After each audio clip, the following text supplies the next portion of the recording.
Hi everyone, welcome back to the Talk with Connie. Today I'm going to be trash talking with Amy Smith, literally. Amy is the Recycling and Education Program Coordinator for the Dalton-Whitfield Solid Waste Authority. And this week is Waste and Recycling Workers Week. We'll get into what that's all about, plus we'll talk about some books Amy recommends, and then later I'll give you the 411 on some upcoming spooky events. All this after a few messages.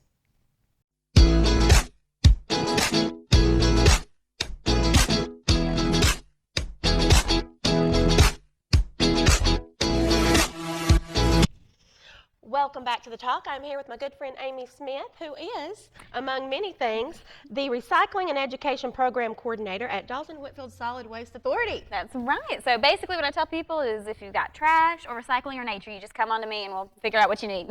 And you will help them because you are constantly doing things and gosh, working in our community, you always have. Since I've known you when you were young, you've always been a go-getter and a get stuff done girl. I appreciate that. This is an important thing to get done too, and people don't always realize that. So what is going on this week? So this week is Waste and Recycling Workers Week, or Appreciation Week is what we're calling it. So basically Brian Kemp a couple weeks ago signed a proclamation announcing this in the state of Georgia. It's a movement by the Georgia Solid Waste Association of North America. It actually started last year during the pandemic because our frontline workers, a lot of people were thinking about healthcare workers and teachers that were having to kind of really adjust, and all the people that couldn't just stay home for their jobs. Well, one of those groups of people are the people that work in trash, our guys that pick up the trash from, inside the building, from outside of the building, all of our workers out in the landfill, our workers in the recycling center. That trash didn't go away even though we were all in our homes. It just moved where it was. So we had a ton of work that they had to do even if the pandemic was going on. And what they found when we started this week last year is that a lot of these workers were dealing with, especially on the front lines, of people not really understanding what they do, not understanding why it was important, not understanding how hard it is, and just this lack of appreciation. And so we really are trying to push this week as a way to show them, that they are important and they are so necessary for keeping things clean and healthy and just running smoothly in the everyday world. And like you and I were talking earlier, sometimes we don't notice some of the people who are doing a lot of things for us because it just happens and you get used to it, you don't think about it, you're not very appreciative. In fact, a lot of times people are kind of, when they make that initiative to reach out, it's because they're angry about something. And so they're getting a lot of often negative feedback. Yes, and it's very difficult for them because they're working, it doesn't matter how hot it is or how cold, if it's raining, they are out there. It doesn't matter, if on the rainy days it's pretty smelly, you've got some mud and dirt sliding around, and it's one of the top 10 most dangerous jobs in America. Oh, wow. And people don't really realize that. You're working around this huge, heavy equipment, there's a lot of people coming in and out. And so people don't really realize that it's an issue if it's not getting done until something goes wrong and it's not getting done. And then they say, well, it's piling up and I want this service now.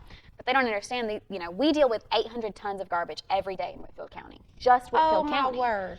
It's a huge amount, and so they don't see the full picture behind the scenes. And it's hard to, because sometimes we're not very good about getting the word out about what that side of the job looks like.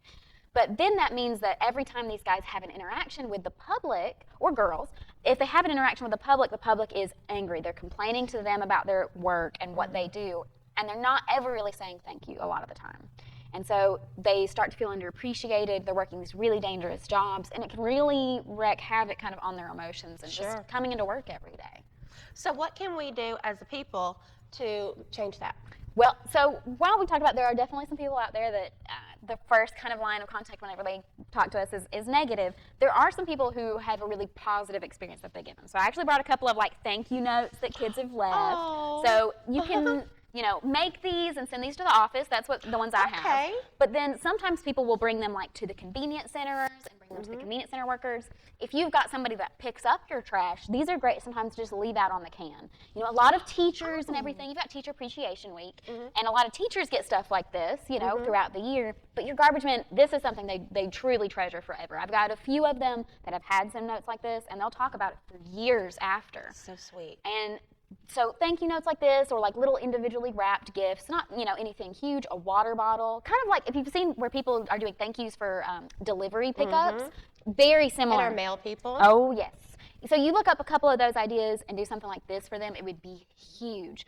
But even if you don't want to do something like this, just saying thank you when you see them, waving to them when you see them, and giving them a smile is such a difference than what a lot of times they're experiencing. And so even that can make such a difference on their day. Because we all need to be appreciated and acknowledged and all those lovely things we do. Amy, we're out of time for this segment, but we'll be right back in a minute to talk some more.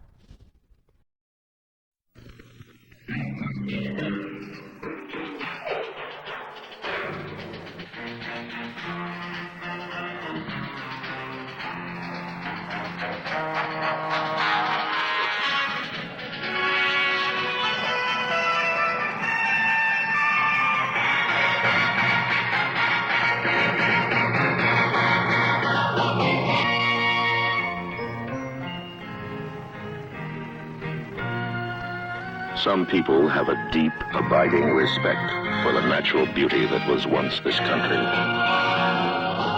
And some people don't. People start pollution. People can stop it.